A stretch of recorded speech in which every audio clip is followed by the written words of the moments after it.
अच्छा आप थोड़ा कहाँ सा से आए हैं, कहाँ के रहने वाले हैं, आपका उद्देश्य क्या था यहाँ आने का? ऐसा क्या मन में आया कि दूरदर्शन जाते हैं और उसको देखना है? वीडियो क्या बनाना लगा मन में वीडियो ऐसा है जो बनाना। दूरदर्शन क्यों देखना है आप चाहते थे?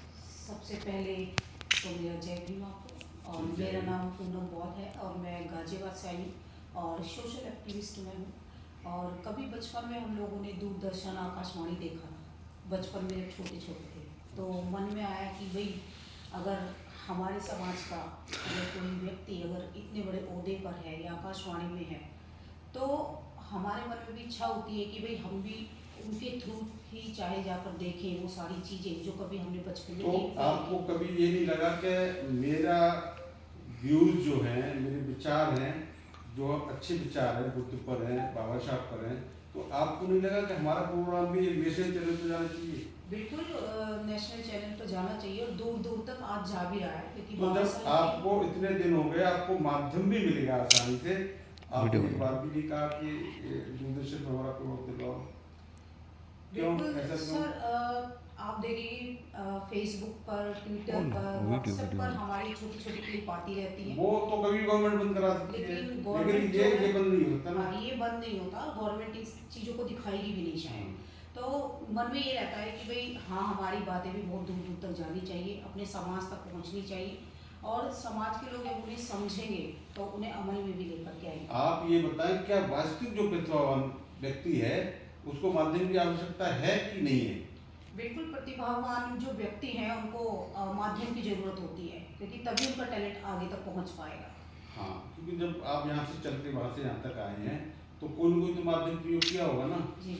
और तो मैं एक प्रश्न और करना चाहूँगा कि आप बहुत अच्छी एक्टिविस्ट है, जैसे मैं भी सुनता रहता हूँ आपको जगह जगह, अच्छे विचार हैं और सभी पढ़े लिखे लोग हैं और बहुत दूर दूर तक जाते हैं और आप हवा में भी उड़े लेकिन सोशल मीडिया के द्वारा हवा में तैरे हैं। तो मैं चाहता हूँ कि एक बार इस मीडिया के द्वारा भी आप पहुँचे, हवा में जाएँ, जी क्योंकि बिल्कुल रूट हमारा वायु वाला बहुत शॉर्ट होता है, रूट वाला बहुत दूर होता है। बिल्कुल। तो इसके लिए आपने क्या सोचा, आपको क्या करना चाहिए, कभी जानकारी ली कि यहाँ तक हम कैसे पहुँच सकते हैं? बिल्कुल हमारे समाज के बहुत सारे, जैसे आप राजेंद्र जी हैं यहाँ पर, तो इनके माध्यम से भी हम यहाँ पर आ सकते हैं और अपने विचारों को रख सकते हैं। कितने बहुत दिन easily। पहले बात हुई थी विचारों की कि हम दूरदर्शन आएंगे आएंगे आएंगे? जी सर, मैं आपको आज का बताऊं, दिन मेरा क्यों तो चुना, आज का दिन क्यों चुना आपने? आज का दिन मेरे लिए बहुत महत्वपूर्ण है क्योंकि आज के ही दिन देखिए आप जानते हो कि पूरे देश में बाबा साहेब की जयंती बड़े धूमधाम के साथ मनाई जाती है। बहुत सारे देशों में बाबा साहेब की जयंती को मनाया जाता है, ज्ञान दिवस के रूप में मनाया जाता है, समानता दिवस के रूप में मनाया जाता है। अब तक हमने ये देखा है कि आप अब तक शहरों में गए और हमारा वोट जो है एक छोटे तबके का वोट कहाँ पर है, ग्रामीण अंचल में जी। या मनी बस्तियों में है। मैंने आपको अम्बेडकर भवन में बोलते हुए देखा, बड़े बड़े पार्कों में, लेकिन सिटी में ही देखा। क्या आपको नहीं लगता कि आपको आप अपनी आवाज़ को ग्रामीण अंचल में गरीबों तक पहुँचाएं, वहाँ किताबें दें या वहाँ दें आप? और मैं आपकी नहीं कह रहा, मैं पूरे समाज की बात कर रहा हूँ। पूरा समाज का समाज ज्ञानियों को ज्ञान देता है, क्या वहाँ आवश्यकता है ज्ञान देने की? सर, ज्ञान नहीं। देने की क्या आवश्यकता है? सर नहीं, अगर आप मेरा फेसबुक खोल के देखोगे तो मैंने सबसे ज़्यादा काम गांव में ही किया है।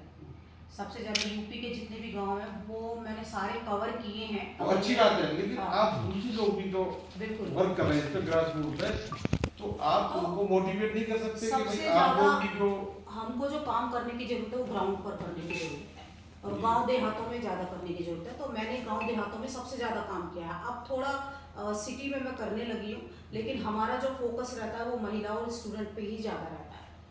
आपको भारत राष्ट्र से प्यार है? बिल्कुल। यदि प्यार है तो ये भारत विकासशील से विकसित कैसे हो सकता है? इसको थोड़ा सा प्रकाश डालें सूक्ष्म में। देखिए, विकासशील या विकसित देश ये तभी हो सकता है जब हम बाबा साहेब के विचारों पर चलेंगे, जब संविधान के अकॉर्डिंग ये देश चलेगा तो ये देश नंबर 1 ऑटोमेटिकली बन जाएगा। क्योंकि बहुत सारे ऐसे प्रावधान बाबा साहेब ने संविधान में किए हैं, लेकिन जो सत्ता में बैठे हुए लोग हैं वो ना तो संविधान को मानते हैं ना बाबा साहेब को मानते हैं। और अगर इस देश में संविधान पूरी मानते तरीके तो से हैं, जब वोट लेना होता है तो मानते हैं वो। नहीं आपने कैसे कह मानते, दिया? आप देखिए ना वोट कि लेकर के तब तो वो हिंदू कह देते हैं, बिल्कुल वोट ले लेते हैं, आप तो कह नहीं मानते, मानते हैं।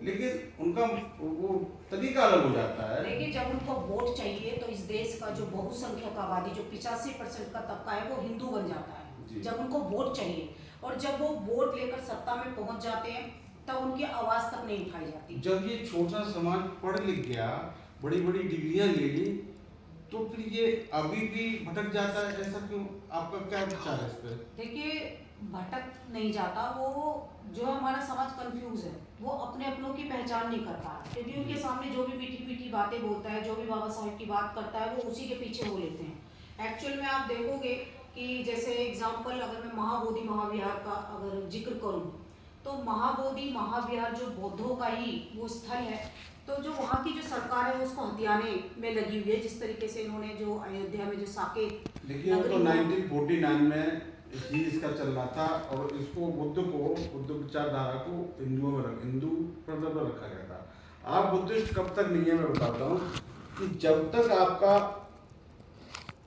पास मतलब जैसे जैसे जो भी धर्म बना है वो उसका विधान बना करके उसका वो कोड जैसे हिंदू कोड बिल पास हुआ था, उसी तरह से बिल जब तक पास नहीं होगा लोकसभा राज्यसभा में, तब तक कोई भी यहाँ बुद्धिस्ट नहीं है। एज पर रूल तो ये है। बाकी हम कह रहे थे बुद्धिस्ट है, जब हम इस पर कोई मेहनत नहीं कर रहा। एक वो थे नागपुर के, उनका नाम था वकील साहब थे, उन्होंने बाकायदा संविधान बनाया था, 58 साल से गिरे थे, उन्होंने प्रयास किए, मेरे सामने बात की थी, लेकिन उनकी एक नहीं सुनी गई। तो ऐसे नेताओं को जो आए 10% का लाभ उठा करके सत्ता में बैठे हुए, आज 1 से 31 लोग बैठे हुए हैं, तो इनका क्या दायित्व बनता है? उसी समाज को वोट लेकर के आप 1 से 31 की संख्या में बैठे, आज 1 से 31 ये रिजाइन कर दें तो सरकार तो कोई भी गिर जाएगी। बिल्कुल, बाबा साहब को तो ये बहुत पहले पता चल चुका था कि उनके जो राजनीतिक आरक्षण को लेकर वहाँ पर चमचे पैदा हो रहे हैं, और वो राजनीतिक आरक्षण को खत्म करने की भी उन्होंने मांग की। पूनम जी, हमें बुद्ध से शिक्षा लेनी चाहिए, जहाँ तक मेरा विचार है, और भविष्य के बारे में सोचना नहीं चाहिए, हमें जीवन वर्तमान में जीना चाहिए।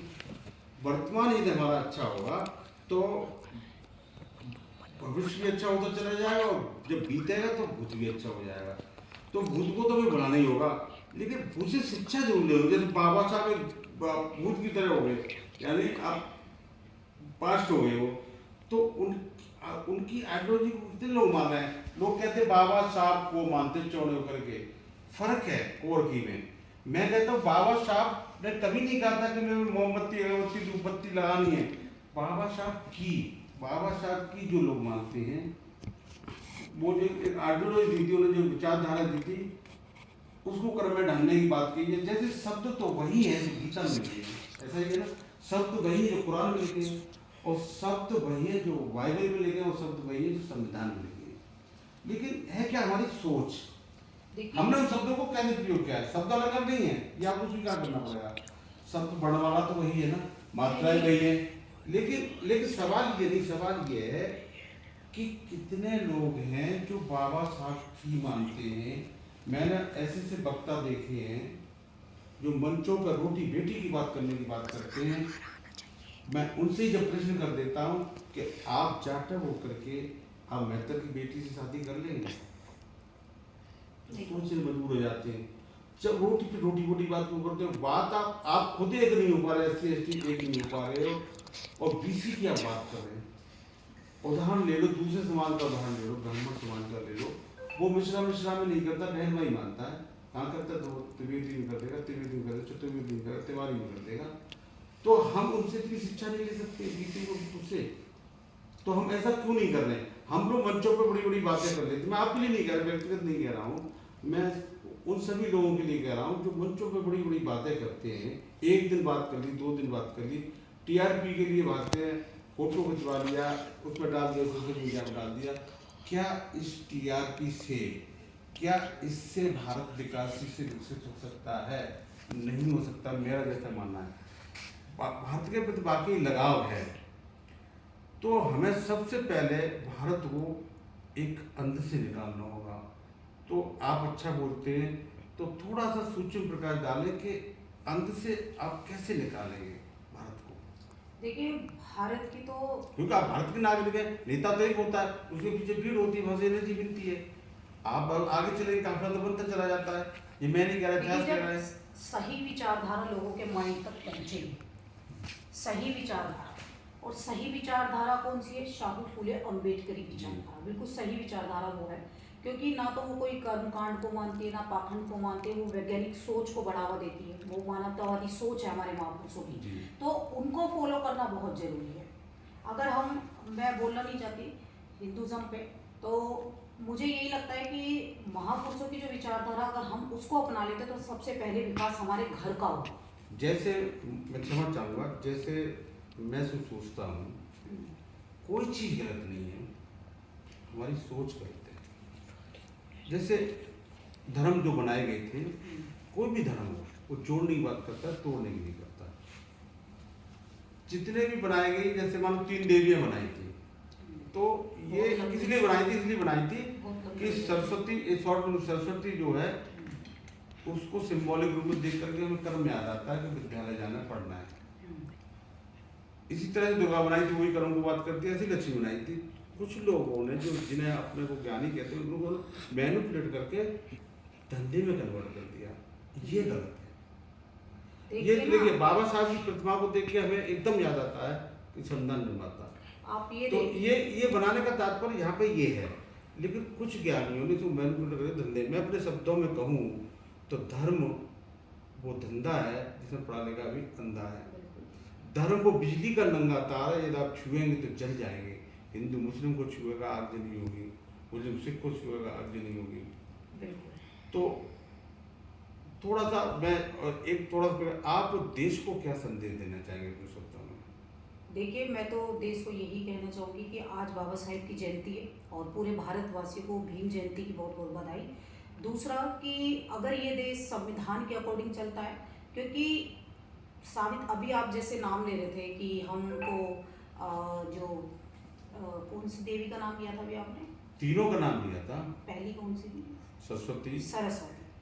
तो शायद आपको देख के लगता होगा कि वो सरस्वती को जब हम देखते हैं तो उनको शिक्षा का ध्यान आता है। सिंबॉलिक बनाई गई। सिंबॉलिक यही है, सत्य यही है। लोगों ने मैनिपुलेट कर दिया। आपको मैं बताती हूँ कि जैसे पीपल का पेड़ है, पीपल पेड़ बनते इसलिए बैठाए गए थे कि लोग उसे काटने भय है। जैसे रिवाल्वर बना से तो भय होता है, लेकिन मैं आपको बता दूं क्योंकि हम जब अपने महापुरुषों को देखते हैं या सावित्रीबाई फुले को देखते हैं, तो तब हमें लगता है कि शिक्षा की देवी माता सावित्रीबाई फुले। आपकी बात सही है, क्योंकि इनका कहीं इतिहास नहीं है, कहाँ से डिग्रियां ली, कहाँ से इसका इतिहास नहीं। इसका ये अभी मैं नाम लेता सरस्वती, इनका कोई इतिहास नहीं। और सावित्रीबाई फुले का तो इतिहास है बिल्कुल। और शिक्षा के जनक माता ज्योतिबा फुले का इतिहास है। तो अब हम इसी में पड़े रहेंगे, उन लोगों को ये बताने पड़े रहेंगे, तो हमारा समाज तो डाउन में चला जाएगा। हमें तो सबसे पहले हमें तो खुद को सुधारना है। उसके बाद फिर सच्ची प्रतिभा में उसको मानता हूँ जो पूरब में जा रहा है। जैसे पूनम जी पूरब में खड़ी है और मैं पश्चिम में जा रहा हूँ, और आप किसी भी शब्दी तो हैं, शब्दों के माध्यम से रिसर्च चल रही है। आप किसी शब्दों का प्रयोग करके आप अपना मैं मुझे करना है, तो वो सच्ची अच्छी प्रतिभा होती है। अन्यथा तो सब बेकार की बात है। सही विचार मेन जो है, सही विचार लोगों तक पहुंचने चाहिए। क्योंकि बीच में बहुत सारी गलत चीजें लोगों को स्कूलों में पढ़ाई जा रही है, बताई जा रही है, जो कि काल्पनिक है। तो बच्चे वही सीखते हैं, वही देख रहे हैं। जो रियलिटी है वो नहीं। जब संभव है एक्चुअली होता है, जैसे हमारी आपकी वार्ता हो रही है, आप पहले बोलना चाहते हैं, मैं बोलना तो कुछ समझ नहीं आता। सबसे पहले एक व्यक्ति को चुप रह कर सामने वाले को सुनना चाहिए, और इतना सुनो प्रश्नोत्तरियां बनाओ, वो पूरा मटका हो जाए। तो आप पत्रकार है तो पत्रकारिता डाल देंगे, आप एक्टिविस्ट है तो वो डाल देंगे, सब चीज उसके अंदर चली जाएगी। और भरा हुआ है तो नहीं जाएगी। आप पहले खाली हो गए और सामने वाले मैनेजमेंट है तो कुछ भी डाल देगा आपके अंदर। तो सामने वाले को पहले खाली करना चाहिए। जैसे मैं सोचता हूँ, हो सकता है मेरा गलत सोचो, जब तक वो खाली नहीं हो तब तक आपका तो ग्रहण नहीं करेगा। प्रैक्टिकल है, भरा हुआ मटका तो छलक जाएगा। बहुत लंबी होगी, 2 टुकड़ों में कर लेते, कोई बात नहीं, बहुत बड़ी हो जाएगी। तो ठीक है। इसी के साथ मैं विराम देता हूँ। बहुत अच्छा लगा आप यहाँ तक आए, और जहाँ तक हमारी आवाज़ पहुँच रही है, पूनम जी आवाज़ पहुँच रही है, और बहुत अच्छा लगा। तो इसी के साथ जहाँ तक आवाज़ को जहाँ तक दिखाई दे रहे हैं सभी को नमन बंधन और साधुवाद सादर साधुवाद साधु।